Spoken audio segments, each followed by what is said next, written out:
পাথর ব্যবসায়ী টুলু মণ্ডলের বিপুল সম্পত্তি সংক্রান্ত তদন্তে এবার বড়সড় পদক্ষেপ তদন্তকারী সংস্থার। গরু পাচার মামলার তদন্তে একসময় আলোচনায় আসা অনুব্রত মণ্ডলের প্রাক্তন দেহরক্ষী সাইগেল হোসেনকে টুলু মণ্ডলের সম্পত্তি সংক্রান্ত তদন্তের সূত্রে গ্রেপ্তার করা হয়েছে বলে পুলিশ সূত্রের খবর।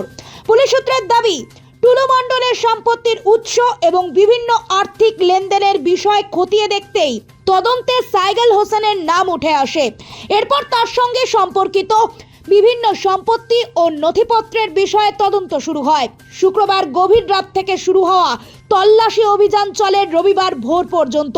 তদন্তকারীদের দাবি, বীরভূমের পাশাপাশি জেলার বাইরের বিভিন্ন জায়গা থেকেও বিপুল সংখ্যক সম্পত্তির দলিল উদ্ধার করা হয়েছে। পুলিশের দাবি অনুযায়ী উদ্ধার হওয়া দলিলের সংখ্যা 200 থেকে 300-রও বেশি। এর পাশাপাশি সোনার গয়না এবং নগদ অর্থ উদ্ধার হয়েছে বলে পুলিশ সূত্রের খবর। যদিও উদ্ধার হওয়া নগদ টাকা ও সোনার গয়নার সঠিক পরিমাণ এখনো আনুষ্ঠানিকভাবে জানা যায়নি। এখন তদন্তকারীদের মূল নজর টুলু মণ্ডলের সম্পত্তি এবং সাইগেল হোসেনের মধ্যে কোনো আর্থিক বা সম্পত্তিগত যোগসূত্র রয়েছে কিনা।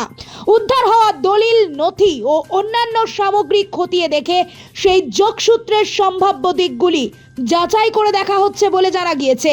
গ্রেপ্তারের পর সাইগেল হোসেনকে সিউড়িতে নিয়ে যাওয়া হয়েছে। তাকে রবিবার সিউড়ির সদর আদালতে বিশেষ আদালত হিসেবে পেশ করা হয়েছে বলে সূত্রের খবর। আবারও বীরভূমের খবরের শিরোনামে সাইগেল হোসেন, অনুব্রত মণ্ডল ওরফে কৃষ্ণ মণ্ডলের দেহরক্ষী। একজন দেহরক্ষী কত জায়গায় দুর্নীতির সাথে যুক্ত। একবার অনুব্রত মণ্ডল, এখন আবার নিজামুদ্দিন ওরফে টুলু মণ্ডল। এই ধরনের লোকরা দেহরক্ষী হিসাবে থেকে কি কি করেনি বীরভূমের বুকে, আমরা এর শেষ দেখতে চাই। এবং দুর্নীতির শিকড়, জাল ডিসিআর থেকে শুরু করে সরকারের কোষাগারের চুরি, এর শিকড় কত দূর পর্যন্ত আছে আমরা দেখতে চাই। এবং প্রশাসন যথেষ্ট সচেষ্ট, আইনের শাসন প্রতিষ্ঠা হয়েছে, ছাড় কেউ